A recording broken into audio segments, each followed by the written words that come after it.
آیا تاسو غواړئ چې په چټ جي پي ټي باندې داسې ښکلي انځورونه جوړ کړئ، داسې ښکلي تمنیلونه د یوټیوب ویډیوګانو لپاره جوړ کړئ چې د ویډیو لیدونکي مو زیات سي؟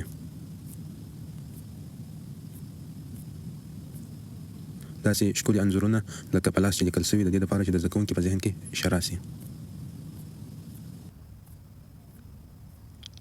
داسې ښکلي لوګو وي، خپل د کاروبار لپاره یو ښکلي لوګو.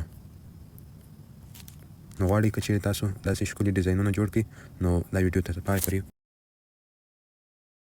نن تاسو ته شل داسې شیان درښیم په چټ جي پي ټي کې چې ستاسو به تر اوسه شاید نه وي زده. نو راځو اول شی څه شی دی؟ اول شی د هرې موضوع په اړه معلومات. چټ جي پي ټي تاته کولی شي د هرې موضوع په اړه معلومات درکړي. زه اوس ورته وایم د مصنوعي ځیرکتیا په اړه معلومات راکړه.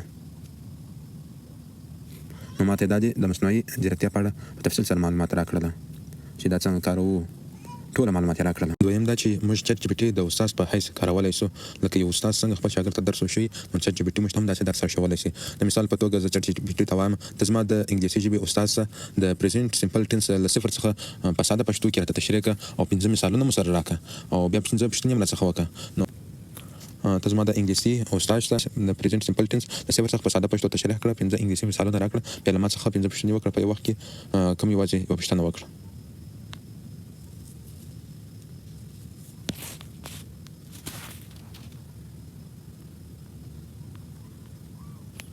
نو دا دی ما چټ جي پي ټي ته وویل، نو هغه ما ته د پرزنټ انډیفینټ ټنس راته بیان کړي، راته ویې نو د هغې فارموله ده راته ولیکله. دا د هغې فارموله ده، دا مثالونه دي، 5 مثاله یې راته ولیکله. هغه 5 مثالونه دي او بیا وروسته دوی ستاسو پوښتنې کولی شي. اوله پوښتنه دی دا درسه کتابه د دې جواب ورکړي. نو خبره دا ده چې موږ چټ جي پي ټي د استاد په توګه هم کارولی. دریم دا چې چټ جي پي ټي زموږ لپاره هر ډول لوګو راته جوړولی شي. مثال ته د یو کاروباري سړی و ما ته زما د کاروبار مطابق لوګو راته جوړ کړه. ته دا لوګو پر واتساپ پر پروفایل باندې دروي. نو راځو ورته لیکو ما ته د المنصوري وای فای لپاره ښایسته لوګو جوړ کړه. نو دا زه ور استوم نو دی به ما ته ښایسته لوګو جوړوي او زه به دا د فیسبوک پر پروفایل، دغه رقم د واتساپ پر پروفایل، د یوټیوب پر پروفایل باندې دروم چې زما تجارت لا پرمختګ وکړي او خلک زما په اعلانات باندې خبر سي چې زه څه کارونه کوم. نو دا د ما د شرکت لپاره لوګو راته جوړ کړ. المنصوري وای فای ډېر ښکلي او ښایسته منظمه لوګو راته جوړ کړل. نو د دې ګټه دا ده تاسو ته نه ضروري نه ده چې 2000 افغانۍ د لوګو لپاره یو چاته ورکړئ، بلکې خپله په کور کې، خپله په دوکان کې خپل ځان د خپل د خوښې مطابق لوګو یې جوړولی شئ.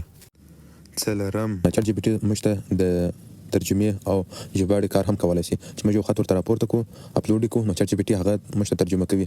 یا یو عکس ورته اپلوډ کړو نو هغه موږ ته ترجمه کوي. زه یو عکس ورته اپلوډوم، زه ورته وایم چې دغه عکس راته ترجمه کړه په پښتو ژبه. دغه عکس پښتو ژبې ته ترجمه کړه، پښتو ژبې ته.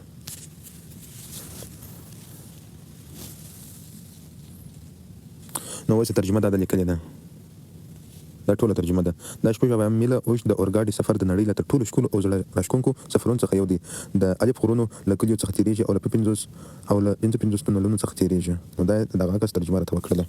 نو چټ جي پي ټي موږ ته د ترجمې لپاره هم کار کولی شي چې د هرې ژبې الفاظو ته راپورته کړي او ورته ولیکو، دا موږ ته ترجمه کوي.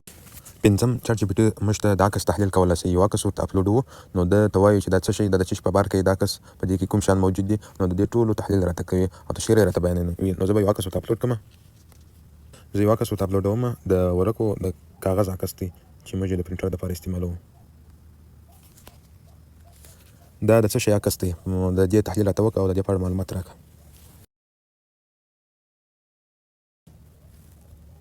نو اوس یې دا دی تحلیل یې راته وکړي، معلومات یې راکړل. هو دا وزیر A4 کاغذ دی. د عکس له مخې یې مهم معلومات داسې دي: برانډ وزیر دی، سایز A4 او اندازه 209 په 210 ملي متره، وزن چې دی 80 ګرامه دی، تعداد یې 500 ورقې پکې دي، رنګ چې دی روښانه سپین دی. نو دا ټول تحلیل یې راته وکړ.